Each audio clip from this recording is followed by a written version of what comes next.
Last week, we brought you the latest in the escalating Biden family corruption scandal. And as we say, every time we cover this story, it is not the Hunter Biden scandal, it's the Joe Biden scandal. Was he an accessory to the crimes that Hunter's under investigation for by a Delaware grand jury? Possible tax fraud and money laundering, alleged violations of the Foreign Corrupt Practices Act, willful evasion of the requirement to register as a foreign agent under the FARA laws, and potential racketeering under criminal RICO laws. And we can't forget cash for gas.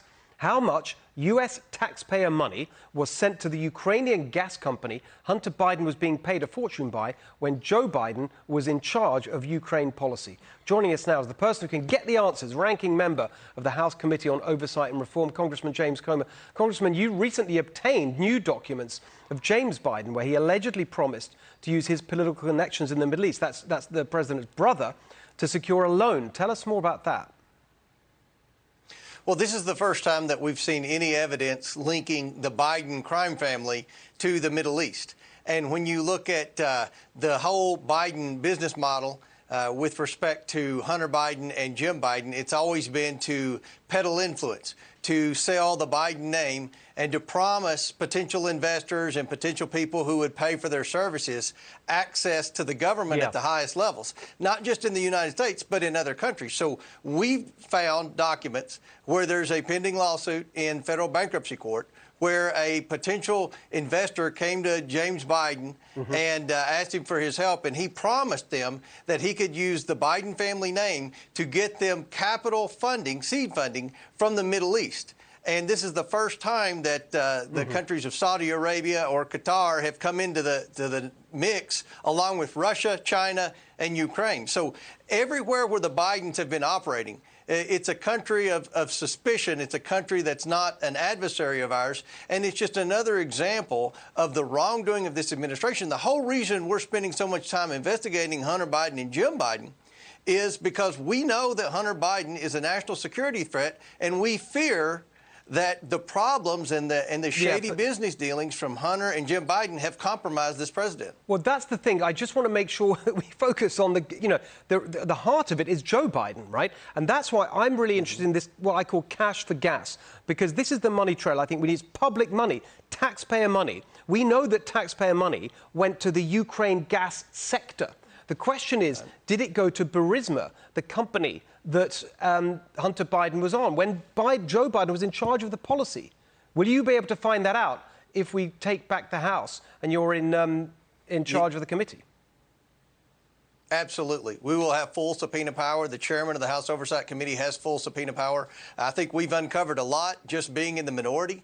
We've requested information from the White House. We've requested information from Treasury. We get blocked in every area where we try to do simple investigation. This administration's obstructing 100% of our investigations. But once we become the majority, hopefully after the November elections, and take the gavel in January, they will not be able to obstruct us anymore. We will have subpoena power, and we will get to the bottom of this and hold these people accountable. Good. I mean, everyone is really hoping for that. Another really important one for you, Congressman, it's on the origins of the pandemic. As our viewers know, we were the first on TV to lay out the evidence pointing to the reckless gain-of-function research in the Wuhan lab commissioned by Fauci as the most likely origin of the pandemic virus. But just in the last 24 hours, Dr. Deborah Birx joined former CDC Director Robert Redfield in pointing to a lab origin.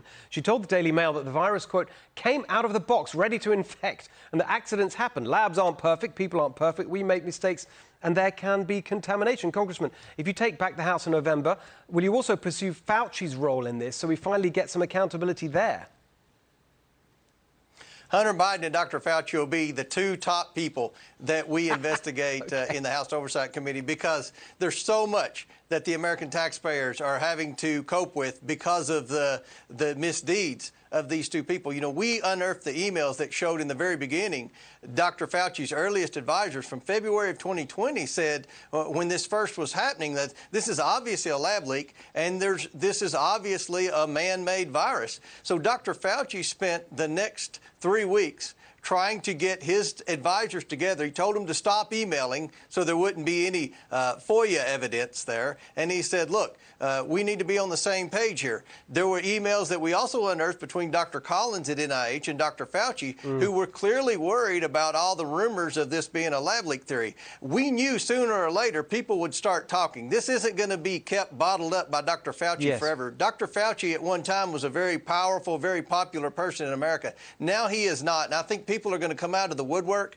And I know that when the Republicans take the majority, they're going to want to tell their story. And they're going to want to tell about the efforts of this Fauci administration to try to cover up the origination of COVID-19. The American people deserve answers, and Republicans in a House majority will do everything in our ability to get those answers. Very good. I think you're exactly on the right track with things like pursuing those emails and things, because, look, frankly, it's so far, you know, so much time has passed, it's going to be very hard to prove one way or the other the actual genetic origin of the virus. But what I think you will be able to prove, and we've documented this incredibly thoroughly, is the fact that Fauci broke the rules. He evaded the regulations put in place first under the Obama administration, then the Trump administration, to commission this research. And let's remember, I mean, our audience knows this very well. It's not just that we were funding the lab or Fauci was. No, Fauci commissioned this work because he's such a believer in it. Last word, Congressman.